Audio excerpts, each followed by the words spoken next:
Hi everyone, my name is Valerie Grace. I've been having end times dreams and visions for over 7 years now, and I wanted to share a synopsis of all of them. I'm just going to kind of merge them all together into one video for you. I used to have a YouTube channel a few years ago where they were all there, but I had to erase everything because I had someone hack into all my accounts, so everything got deleted. But anyway, I just wanted to say that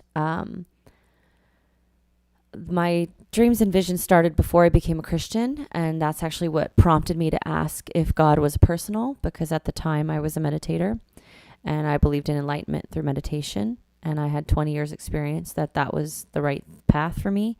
And I was born and raised in the church, and I did not see that Christian church was fulfilling to me, or that it created people that I wanted to be like. So I chose this enlightenment path, and it seemed to be the right fit for me. And I got a lot of knowledge. I learned, a lot of secret knowledge, and I studied ancient texts, and I really loved it, and found my path, my personality fit.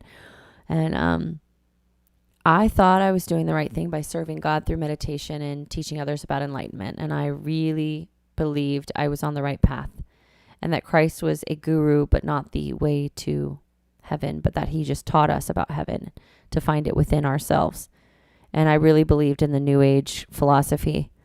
But then I was shown where the world was headed, and I was shown very clearly that we are all headed to total destruction, and we're actually headed to hell as well. First, we're going to destroy the world and all the people in it and hurt everybody, and then we're going to go to hell after that. And I was shown this. So I was like, wait a second. I thought Christ was just a guru. I didn't know, I don't understand. And so I had to ask God to explain this to me. And he showed me that Jesus is Lord, and that Jesus is his way for us to come back to him, and that we can't find another way even through meditation and some form of enlightenment. It's not enough. We have to find it through Christ.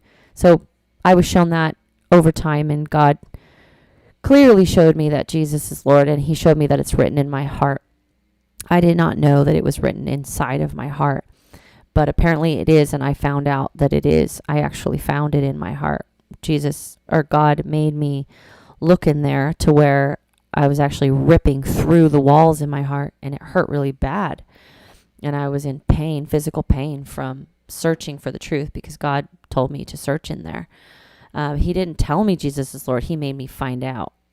He made me find it inside of me, which I thought, now that I realize that he did that because he knew that was the only way I would believe. I had to know that it was in me and not some voice outside of me, but within me. Anyway, so their dreams and visions I had, it goes like this. First, there's an economic collapse. Then there is rioting in the streets, racial tension, civil unrest. People will be hurting each other.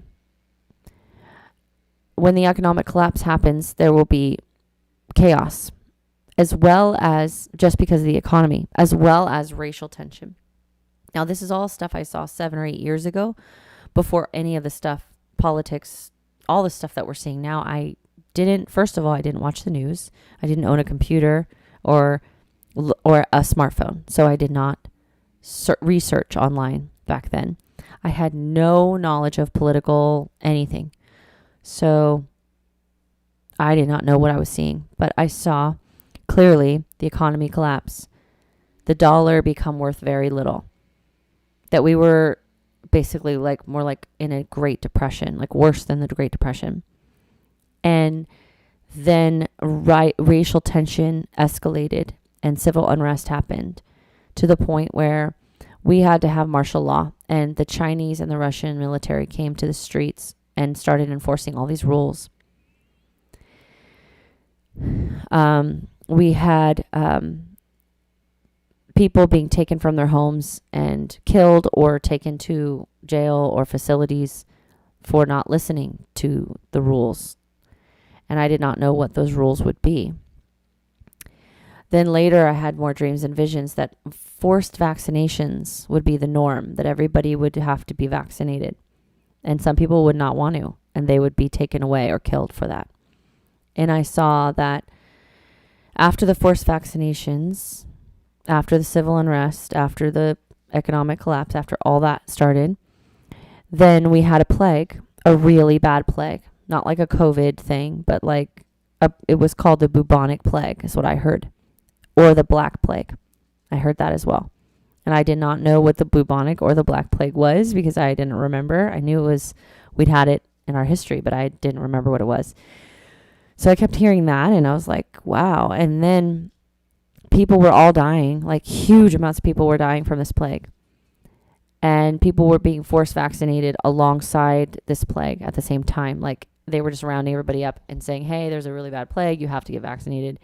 And most people, of course, took the vaccine because, they had to. I mean, they would be killed if not. And also they didn't want to get the plague too. So, or they would be in jail or whatever if not. And so people were scared, so they took it. And then after that, there was World War III. And I saw that we would have bombs going off in our country. And it was the Russians. Okay, so it was the Russians, the Chinese, the Japanese, and the Koreans. They all united together against us. So I was like, wow, okay. And then after the World War III bombs started and that whole thing, then we had tsunamis. Like both coasts had tsunamis and also something in the middle of the country. Like crazy disasters were happening.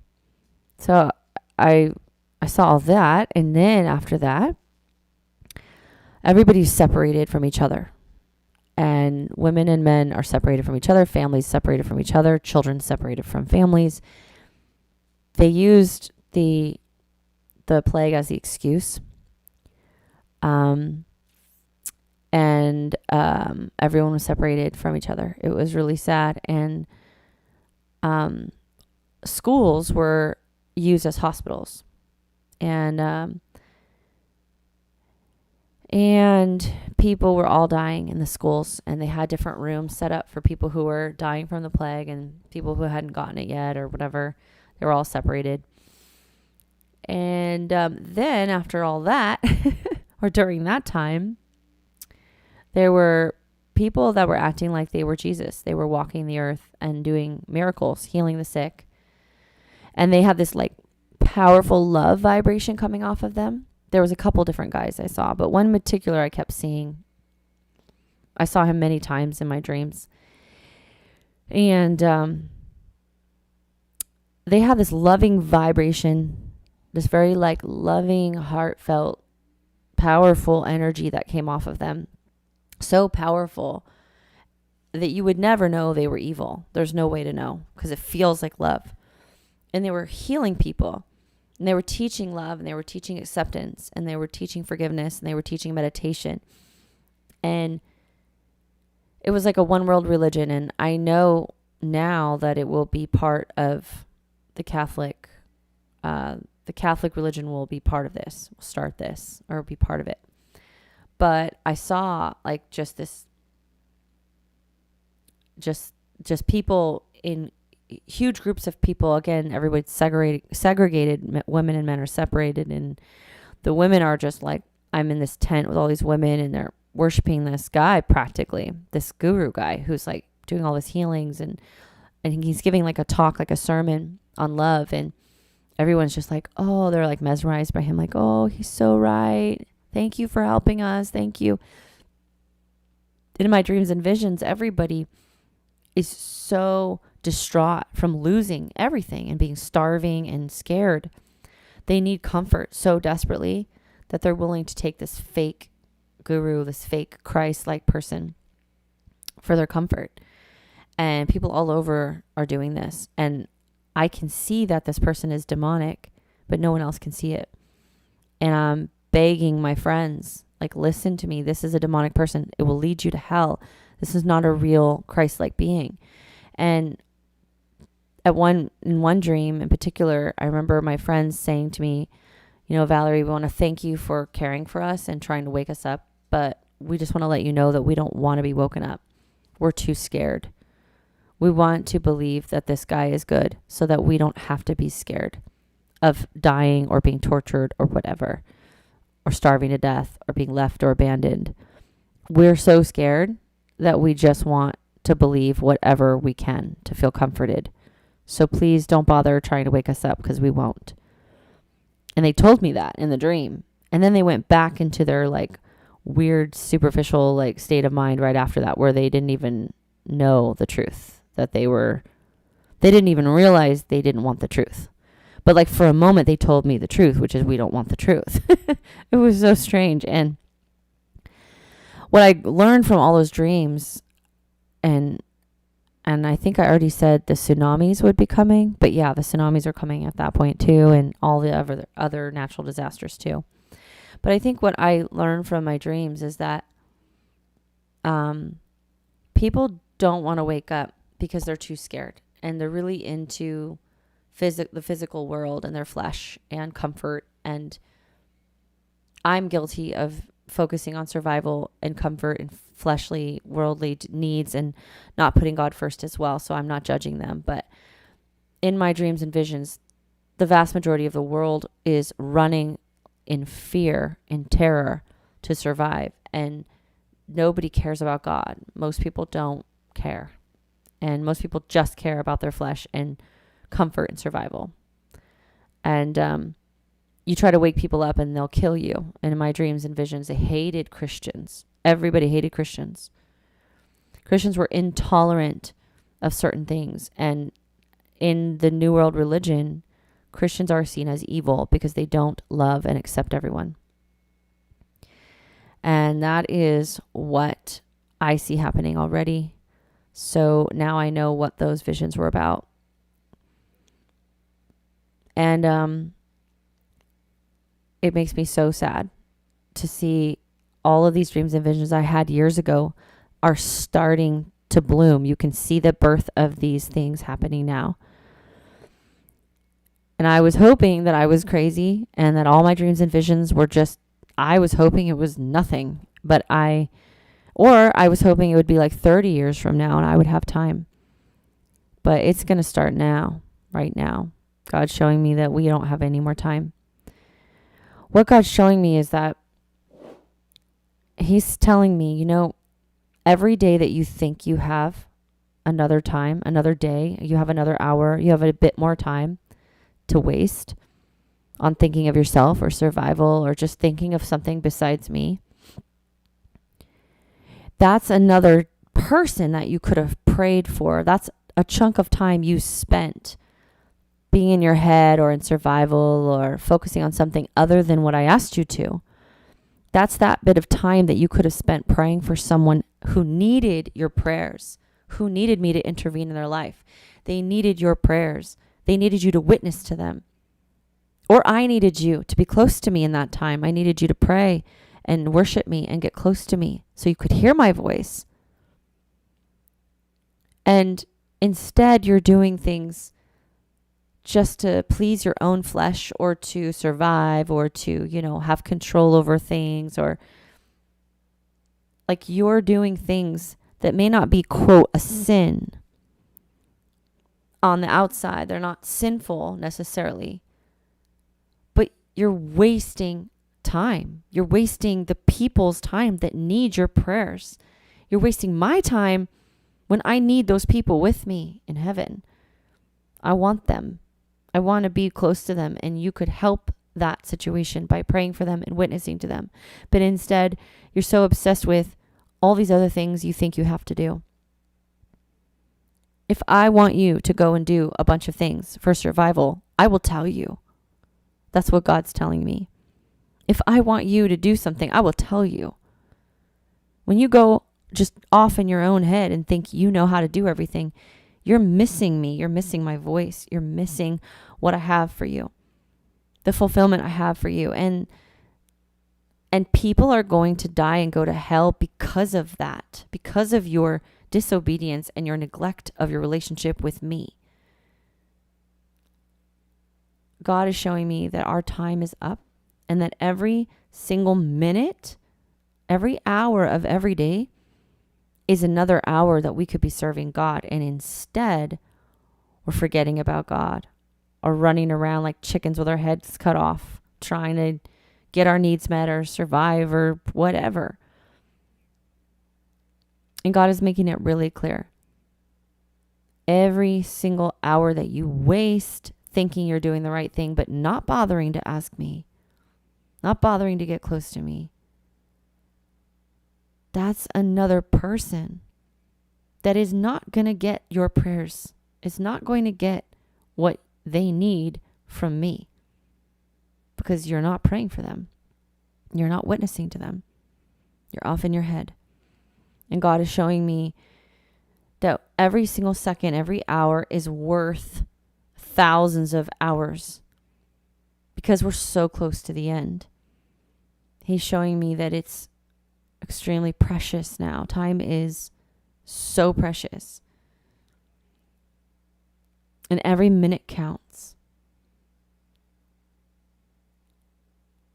And if we have to throw ourselves on the ground, pounding the ground, screaming and crying for God to help us, to focus on Him, if we have to do that, I don't care if we have to do that every hour of every day. If we have to keep pounding our chest like a gorilla and crying out to God, please help me focus on you. Get me out of my head. Get me out of my survival. Get me out of my flesh. If we have to pound our chest and cry out to God every hour of every day until the day we die, then that's what we need to do. Because there's people that you love in your family, your friends, your coworkers, your neighbors. There's people that you care about that are not going to hear about Jesus, that are not going to get the truth because you're too busy forgetting about God. And God could have used you. So every moment is precious because people will miss out on finding out who God is if we waste our time.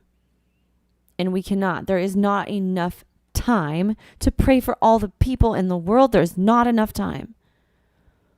Therefore, God is saying we are already out of time. We are already out of time because there's not enough time to pray for everyone we want to pray for. Think of all the people that you want to pray for right now. Everybody knows, I'm sure, at least 100 people they could pray for or more. And you don't have enough time to witness to all of them and pray for them. Not really pray for them. I mean, like, really dig down and pray for each person and really witness to them. And you don't have that time to care for all the people you love in that way. Therefore, you are out of time. Therefore, every minute's precious. Therefore, every time, every day, every second is accounted for. And God is going to hold us accountable for the people that we don't witness to and don't pray for. That's what God told me. That I will be held accountable for what I did not do.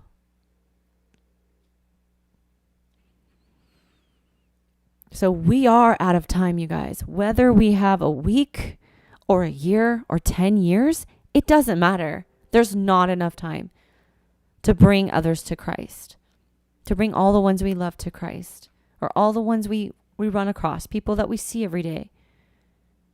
It's not enough time. So we are out of time. And we have to behave as if Jesus is coming back today. That's what God's telling me. God is telling me that whether Jesus comes back today or tomorrow or in a year or two, it doesn't matter. You have to behave as if Christ is coming tonight. That's how I want you to behave. If you love me and you want to serve me, that is what you're going to do. You're going to behave as if Christ is coming right now. Get on your knees. Pray for others. Do what I say. Get close to me. Stop looking for fulfillment from anyone or anything else. Time is up. No more time. Focus on me. That's what God is telling me. And I guess he wants me to share it with you guys. I know you already know this, but I need God to repeat this to me every day. So that's why I'm repeating it to you, even though you know this. Because I need it to be repeated to me. So I'm wondering if there's anyone else out there like me who needs to hear this again. And if you do, I hope it benefits you, and I hope you share this with others. And don't, God, let you be glorified in this video. Don't let my voice distract anyone, or my thoughts distract anyone from you and what your message is for them. Speak through me to them. Speak to them through this video, and have everything that's me in the video be ignored, and anything that's you be glorified and amplified in their hearts. Thank you so much for helping me see who you are and the truth of who you are. Thank you for helping the person watching this video to see you, to know you, to be close to you, to serve you. In Jesus' name, amen. Okay, you guys. Get close to God right now, right this minute. Turn this off. Get on your knees. Pray to God. What do you want me to do today? What do you want me to do? How can I serve you today, right now?